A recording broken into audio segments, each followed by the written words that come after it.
I'm back here again 15 years later, now that I'm 25 years old, or maybe more. I won't tell my age. This is so peaceful. Here, I think somebody made sculpture of my body. Sculpture of my body. So if somebody wants to come to Calcutta, what are the 3 best months? October, November, December. When you come here, you feel that you've come 150 years ago. Spider-Man is always watching. This is actually Indian people time. Why do Miss Queen Victoria ji look a little unhappy? So if you want to come and see the Durga Puja, where the whole city is lit and they have big pandals and lights and different themes, then you got to be here around that 7th October time frame. Yeah. Awesome. Another beautiful day.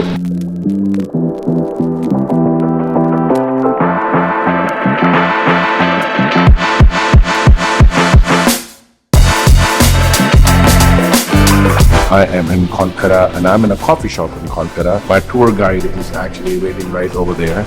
So I thought that before I go on this all-day tour and see what Kolkata has to offer, I thought I'll sit down here, make a plan for the whole day and have some nice coffee, which is what I always do. And yeah, Kolkata has some nice cafes. Right now, I'm at a very, very, very important building in Kolkata, which is the Missionaries of Charity, the Mother Teresa Charity Building. For those of you that do not know, Mother Teresa was by nationality, she was an Albanian. By birth, she was an Albanian. By religion, she was a Catholic. At 18 years old, she came to Calcutta for the first time and ended up staying here. She came here as a geography teacher. But at that time, there was a famine going on and she decided to help all the people. She stayed here and she created this mammoth of a charity to help people for dealing with different issues. Okay, I just came outside the Mother Teresa's tomb. This is where Mother Teresa, after she passed away, is buried. So every day there's sort of like a prayer that happens here. Really something to be here and be in the presence of a very Holy Spirit. Anyways, let's go to our next destination. Mr. Day, tell us a little bit about the weather in Kolkata. When is the right time for people to come here? Actually, called in summertime in Calcutta, it's absolutely free sauna, and in evening, it's a free shower. Calcutta, one of the most safest city because it's a female-dominating area. Nobody can beat Didi. Yeah, Calcutta very famous for Didi and Dada. Saurabh Dada is the one who changed the Indian cricket to where he is. He's the one who started. Cricket is a game at this level. It's 70% played in the mind. You have ability, that's the reason you are here. Indian cricket to believe that we can. Now I'm in front of one of the most famous Jain temples in Kolkata. This was made, nice temple. 150 years old. 150 years old. 120. A lot of stuff here is built from things that are brought in from different parts of the world. Like for example, this cast iron here is from Glasgow, and all these kind of like this architecture, this drawings that you see, they're actually from Holland, Netherlands, Dutch. All these marbles here are from Italy, so everything was brought in by Italy. There's a fish pond over there. There's a lot of fish in there, and the ironic thing is Bengali people love fish, but because this is a Jain temple, Jain people don't eat fish or meat. They don't even eat actually the ground vegetables, so a lot of them don't eat any onions or anything. So in a way it's ironic because our tour guide Mr. Day was saying that here, you know, normally they love to eat fish, but here they feed fish. Alright, let's go. What is this white building on this side, by the way? That is the guest house of this community. This is so peaceful. So the staff in the front is dark in color, and you can see the master is really fair. This is kind of depicted in the caste system of India. Normally, good job, Calcutta. This is the creator of this Jain temple.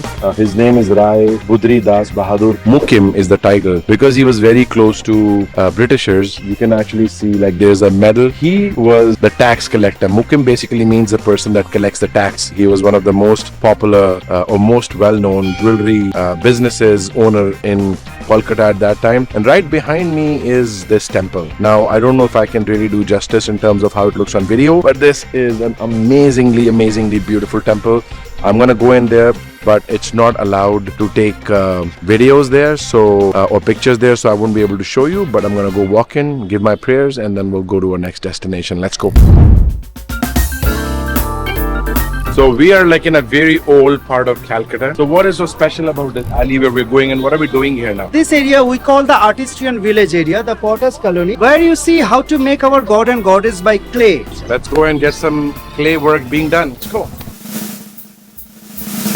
Durga Puja, when I was growing up in Agartala, I participated in many Durga Puja festivals and they used to have big pandals. Yeah. Do they do something in Calcutta as well? Like every different pandal has a different kind of... Different type, different kind, different. Now the new concept also introduced in our culture. That's a theme concept, Yeah. and Yeah. there's a big prize money also. Yeah, no, there's themes. Like, that happened even 15 years ago, but I'm thinking now with it, Now some the more. advancement of technology and how they can create different kind of themes, they probably stepped it up. So tell me this, what is the time period of that Durga Puja, the pandal, so that if people want to come and see that, experience that, what is that month? Mainly the October month. So you're saying these buildings were owned by Babus? Babus. And Babus, as I understand, were the people that were slightly bigger than the normal people, but they were the clerks that were working in They the are British time. slightly bigger. They are sometimes richer than the Britishers. So they're like the people that collect the tax or kind of like run that community. Yes. So all these old buildings here, It's at the Babus building. Babus building. Where are these Babus now? I'm sorry, Babu.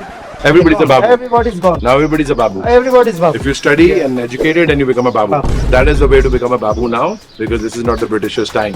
This is actually Indian people's time. Yeah. Whenever like he eats 2 rasagullas, his wife calls him Babu. Ekto only. The wife says Babu, that means there's a warning. Stop right now, Mr. Husband. Let's go. Mr. Dave, this is the river Ganga. Tell us a little bit about this part of river Ganga and what's on the other side. This river actually known as Hooghly River. Hooghly, yeah. Yeah, Hooghly River. But this is one of the most interesting and important branch of main river, Of the main river Ganga. Ganga. Okay. So this part where we are standing, this area known as the London of Orient. Beautiful building, Victorian building, Yeah. Babu's building everywhere.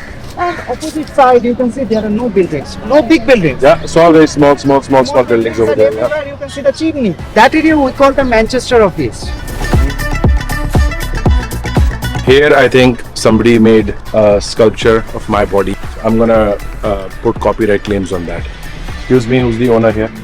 I am in an area where right behind me is the school called Hindu School. I don't know if you can see this, but this was established in 1817. Literature or education was introduced in UK in 1837. There was a school here much before that. Right over here, there's Hare School, which was established in 1818. A very popular English professor by the name of Hare established the school. He's the one who actually brought English to India. Right over there, it is the biggest, the largest book market of Asia. They say that if you don't find a book here, that means it does not exist. So I'm gonna go in now and check some of the bookstores, because right now where I'm standing, most of the bookstores are closed because it's Sunday, so things are not that open. I'm gonna go in there and see like what some of the stores that may be open. Let's go.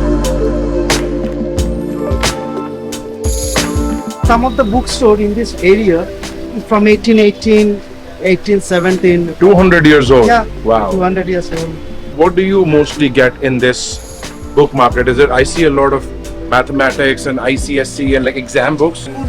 Yeah. As well as this type of book. So I just purchased a book which I think my father will really like, which is called 1001 Days That Shaped the World. Actually, a pretty interesting concept in a book where you can see like what happened in the popular, some of the revolutionary days in the history of mankind. So today is a Sunday, that's why it's not busy, but otherwise this place is usually packed. Too many people that come here. Too many people. How many shops are in there approximately? Yeah. 4,000 stalls and 2 kilometers. This man, as you can see, he just read 10 books and he's very tired, so he just slept.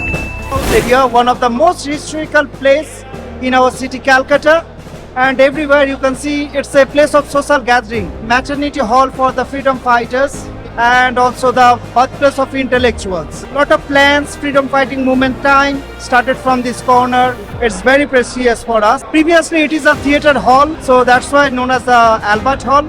The stage area in this corner and the upstairs, that's the sitting place for the Britishers. Still now all the waiters, they wear the British design dress.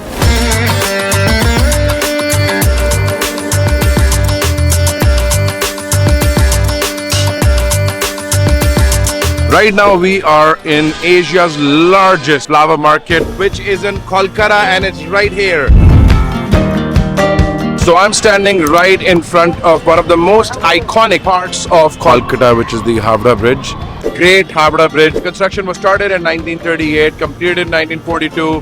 It was predominantly made by the Britishers. All the steel was provided by Tata. And really the interesting the most interesting thing about this bridge, it is one of the few cantilever bridges in the world. Cantilever bridge means it has no pillars.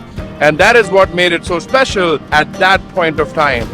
Anyways, I mean, this is iconic. If you come to Calcutta, you have to come here because you gotta see history, man. You gotta see like what the world had to offer in the golden era of industrialization.